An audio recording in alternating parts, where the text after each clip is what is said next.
কিন্তু যে কথাটা আমি আগে আগে স্মরণ করে দিতে যাচ্ছি সেটা হলো পরিষ্কার পরিচ্ছন্নতা। কি পরিষ্কার পরিচ্ছন্নতা? এক সপ্তাহ আগে আমি কোরবানির পশু ক্রয় করে সংগ্রহ করে নিয়ে আসলাম, কে 5 দিন আগে, কে 10 দিন আগে, 2 দিন আগে, কারো আগে নেই। এখন কোরবানি পর্যন্ত এই 2-4 দিন, এক সপ্তাহ পরিবেশটা পরিষ্কার পরিচ্ছন্ন রাখা আমার দায়িত্ব কিনা? কোরবানির পশুটাকে যেরকম যত্ন নেওয়া, পশুর যত্ন নেওয়া, পশুকে পরিষ্কার রাখা,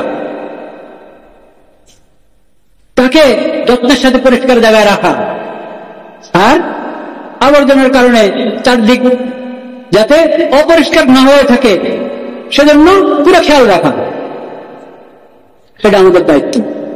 এটা আমাদের কি দায়িত্ব? কোরবানির পশু যত্নের অংশ, এটা মনে রাখবেন। তার পানাহারের যেরকম আপনি ব্যবস্থা করেন, এজন্য তার জায়গা এবং চারপাশ পরিষ্কার পরিচ্ছন্ন রাখা, এটাও দায়িত্ব।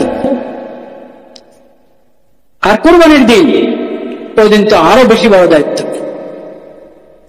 রক্ত যদি পড়ে থাকে যথাযথ ভালোভাবে পরিষ্কার করা হলো না, রক্ত তো একটু এদিকে লেগে আছে, মোটামুটি পানি ঢেলে দিয়েছে, কিন্তু এখানে কিছু লেগে আছে, ওখানে কিছু লেগে আছে, দেখতে অসুন্দর, আর দুর্গন্ধ হবে কি হবে না?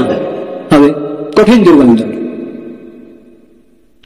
আর এই কি বলে ওটা, বই ফেলে রাখলাম, প্রথম গোবর ফেলে রাখলাম, বইটা খুলে হয়তো নিয়ে গেছে কিন্তু ময়লাগুলো ফেলে রাখা হয়েছে, এগুলো অন্যায়। আমার কারণে কোন রাস্তায় যদি মানুষ দুর্গন্ধ পেল, হাঁটার সময় রাস্তায় মানুষ গোবর পাইতে হলো, কারো জুতা লাগলো, কারো পায়ে লাগলো,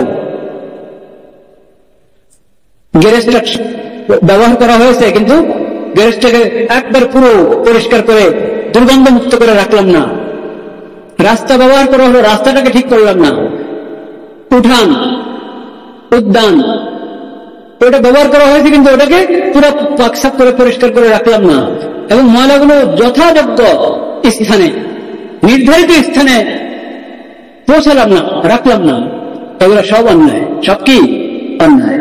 এগুলো থেকে বেঁচে থাকতে হবে। এগুলো যদি ঠিক মতো করি তাহলে কোরবানির হক ঠিক মতো আদায় হবে, আর এগুলোর ব্যাপারে যদি অবহেলা করি তো যত দামি কোরবানি আমি আদায় করি আমার এটার মধ্যে ত্রুটি থেকেই যাবে, আর অন্য মানুষ যে কষ্ট পাবে, আমি নিজেই তো কষ্ট পাবো, আমি নিজে তো জায়গা দিয়ে হাঁটতে আমার সমস্যা হবে। এই যে কষ্ট পাচ্ছি, নিজে কষ্ট পাচ্ছি, আরেকজনকে কষ্ট দিচ্ছি, এটা গুনাহ কিনা? গুনাহ, এটা পাপ।